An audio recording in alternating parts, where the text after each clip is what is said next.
Hello Brian, স্বনির্ভর গোষ্ঠী যারা করে তাদের জন্য সুখবর। অনেক স্বনির্ভর গোষ্ঠী আছে যারা ব্যাংক থেকে লোন নিয়ে ব্যবসা শুরু করছে নতুনভাবে এবং তারা নিজের পায়ে দাঁড়াচ্ছে। এতদিন ব্যবসা শুরু করার জন্য 25,000 টাকা পেতেন স্বনির্ভর গোষ্ঠীগুলি, এবার 30,000 টাকা পাবেন। কিভাবে পাবেন বা কারা পাবেন আমি সম্পূর্ণ আলোচনা করব, আপনারা শেষ পর্যন্ত দেখবেন। দেখার আগে যারা নতুন আছেন চ্যানেলটাকে সাবস্ক্রাইব করে দিবেন, আর যারা ফেসবুক থেকে দেখবেন অবশ্যই পেজটাকে ফলো করবেন। কি বলেছে দেখুন, তৈরির 3 মাস পর ব্যবসা শুরুর জন্য এককালীন টাকা দেওয়া হয় স্বনির্ভর গোষ্ঠীগুলোকে। এতদিন গোষ্ঠীগুলি 25,000 টাকা করে পেত, চলতি আর্থিক বছরে সেই পরিমাণ বাড়িয়ে 30,000 টাকা করা হলো। মানে যারা নতুন স্বনির্ভর গোষ্ঠী করে তারা প্রথমে 25,000 টাকা করে পেত, কিন্তু এবার তারা 30,000 টাকা করে পাবে। 1,15,170টি গোষ্ঠীকে এই টাকা দেওয়ার লক্ষ্যমাত্রা নিয়েছে পঞ্চায়েত দপ্তর। এই সংক্রান্ত বিজ্ঞপ্তিও জারি হয়েছে। এই নয়া সিদ্ধান্তের ফলে উপকৃত হবেন 11 লক্ষ মহিলা। জানা গিয়েছে 3 মাস বয়স হলেও সব দল এই টাকা পায় না। আর্থিক সহায়তা পাওয়ার আগে একটা মূল্যায়নের নিয়ম আছে, নির্দিষ্ট কিছু মাপকাঠির উপর নির্ভর করে তা বিচার করা হয়। মানে 3 মাস বয়স যদি আপনার গোষ্ঠী খোলা হয় তাহলে আপনারা সেই টাকাটা পান। 25,000 টাকা করে পেতেন এতদিন, কিন্তু এবার সেটা 30,000 টাকা পাবেন।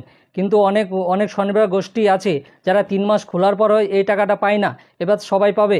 সেই মাপকাঠি উত্তীর্ণ করলে টাকা পাওয়ার যোগ্য বিবেচিত হয় গোষ্ঠী। তারপর চূড়ান্ত তালিকা প্রস্তুত করে সব জেলা পঞ্চায়েত দপ্তরে পাঠায়। যে টাকা দেওয়া হয় তাকে বলা হয় রিভলভিং ফান্ড। এই টাকা দেওয়ার পর সদস্যদের মধ্যে তা ভাগ করে দেওয়া হয় এবং তার নিজ নিজ উদ্যোগে ব্যবসা শুরু করেন। এই টাকা একবারই দেওয়া হয়।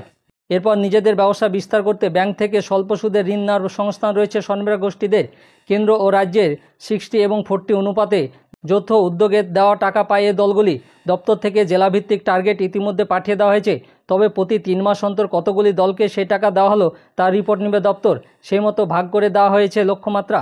সূত্রে খবর, দক্ষিণ 24 পরগনা জেলায় 12,940 সব থেকে বেশি নতুন স্বনির্ভর গোষ্ঠীকে এই টাকা দেওয়া হবে। এরপর রয়েছে মালদা 12,470। যারা নতুন স্বনির্ভর গোষ্ঠী খুলেছে এবং 3 মাস হয়ে গেছে তারা এবার থেকে 30,000 টাকা করে পাবে। আরও ব্যবসা যদি আপনারা বড় করতে চান তাহলে আপনারা ব্যাংক থেকে স্বল্প সুদে ঋণ নিয়েও আপনারা ব্যবসা করতে পারবেন এবং মাসে মাসে আপনাদেরকে সেটা শোধ করে দিতে হবে।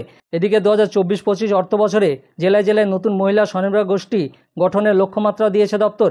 এবার 80,270টি নতুন দল গঠিত হবে। গত কয়েক বছরে এই বিষয়ে জেলাগুলির উপর ব্যাপক চাপ দিয়েছিল পঞ্চায়েত দপ্তরের আনন্দধারা বিভাগ। তারপর কয়েক লক্ষ দল গঠন হয়ে গিয়েছে, তাই এবার লক্ষ্যমাত্রা অনেকটা কম বলে মনে করা হচ্ছে। 24 পরগনা এবং মুর্শিদাবাদ জেলাকে সবথেকে বেশি দল গঠনের টার্গেট দেওয়া হয়েছে। মানে 24 পরগনা এবং মুর্শিদাবাদ জেলাকে বেশি করে স্বনির্ভর গোষ্ঠী দল তৈরি করতে বলা হয়েছে। আপনারা স্বনির্ভর গোষ্ঠী তৈরি করুন এবং লোন নিয়ে আপনারা নতুন ব্যবসা শুরু করুন, যাতে আপনারা স্বনির্ভর হতে পারেন। আমার এই ভিডিওটা ভালো লাগলে লাইক এবং শেয়ার করে দিবেন, আর যারা নতুন আছেন চ্যানেলটাকে সাবস্ক্রাইব করে দিবেন, আর পাশে থাকা বেল আইকনে ক্লিক করে দিবেন যাতে এ সংক্রান্ত আরও ভিডিও আপনি প্রথমেই পেয়ে যান। আর যারা ফেসবুক থেকে দেখবেন অবশ্যই পেজটাকে ফলো করবেন। ধন্যবাদ।